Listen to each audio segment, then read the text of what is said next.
the other comics. All right, so I'm here, in from Israel, overseas. I'm ready. Okay. So what do you got, guys? What topic? Travel. Well, travel is really interesting, actually, because I have found the perfect way to get through airport security. I did this in Hamburg with my wife. Pack your sex toys in your carry-on. Let me tell you something, because the funnest thing about that is the reaction of the TSA people as they scan your bags. You know, and it's funny, because the bags are going by and they're super bored. They're just like, and then my bag goes through and you see them go, and they stop. And then they call over somebody else.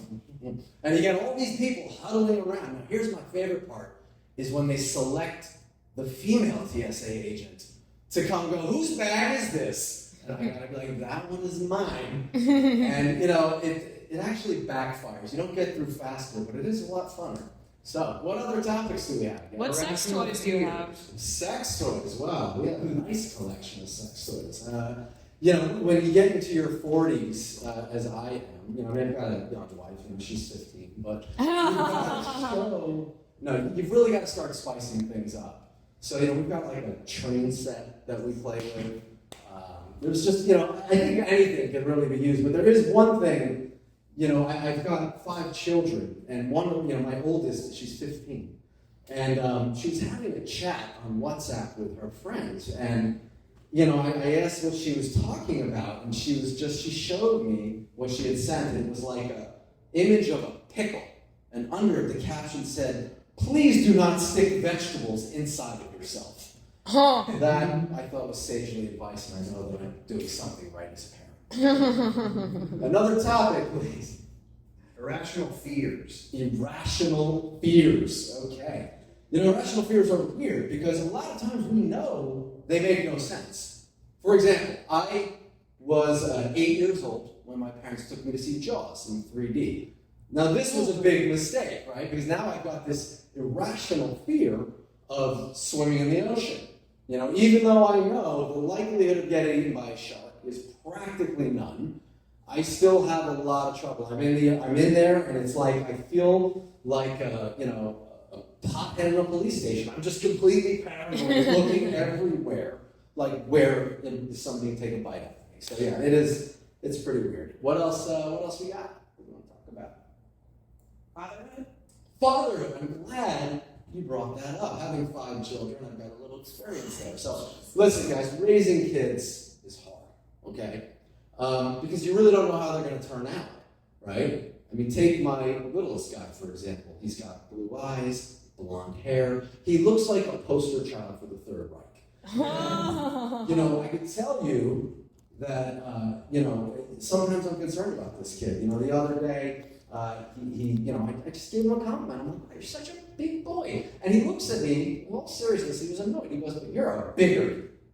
Okay, so look, guys, I don't know what a biggard is, but it doesn't sound right. It doesn't sound like something we should say. So, you know, I looked at it and I'm just like, excuse me, in this house we use the B word. And now I'm just afraid I'm going to raise this character. So I don't know what I'm going to do about that. It's pretty hard, but we're trying. Maybe I got to send them to your class, dude. Yeah. Anyway, so what else we have? Who's your favorite kid? My favorite kid. I tell them it's a 5-way tie. But really, Bullshit. It's the second one. No, I'm kidding.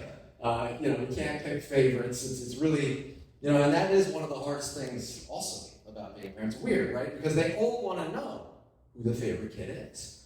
And, you know, it is really hard to choose. I mean, I think if I had Sophie's choice, you know, it would just, I'd probably have to have them draw straws because there's too many of them. All right, what else we got, guys? Judaism, oh my God. I only have 7 minutes? Jeez. So much to say there. You know, it's, all right, so basically, you know, here's the deal with Judaism. You know that Judaism is, you know, there's so much anti-Semitism in the world, and that is a very difficult thing for us Jews. And nowhere is there more anti-Semitism than in Disney, you know? I mean, and if you think about it, it's really weird, because Disney princesses, you know, Disney, I feel they've got a checklist to, you know, because now being woke is kind of like, you know, the thing. I feel like they got this checklist, and they're just like, all right, we've done We've done the Arab princess with Aladdin. We've done the Asian cross-dressing princess with Mulan. We've done the half-fish Gingy, and that's progressive. But they've never done the Jewish American princess. And I can just imagine that pitch meeting where somebody's just like, all right, here's what we're gonna do. What about a Jewish American princess? And they're like, no, sorry, we only like to do movies about real white people. So it's hard. It's a hard thing. What else do you have? Are you gonna go back to Israel? Well, now that I've had a whole spreadsheet of open mics, I don't know. Also, I think, Bonnie, and she's got that shirt, so it's inspiring. It says dump him, but I'll go back to Israel. I've got a lot of kids there and a wife, and it would be kind of hard to just, stay here. But I will tell you this because it's hard to make a living in Israel. It's really, everything is like 3 times the cost, and the pay is like 3 times less than you can make here because Jews don't like to pay retail. I'm sorry, that's a hack joke. I'm gonna 1 minute, fuck.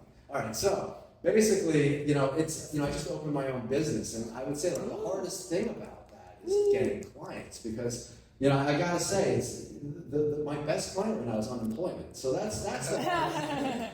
What else? Give me another one. What's your business? My business. Oh God, it's marketing. Let's move on.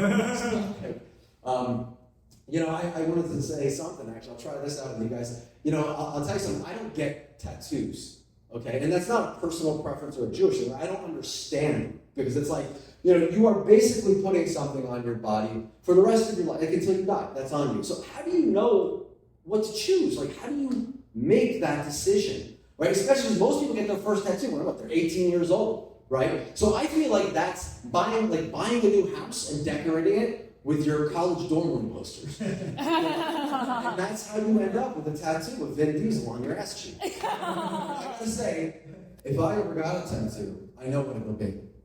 I would want to get a tramp stamp that says tramp stamp with the state of New Jersey right in the middle.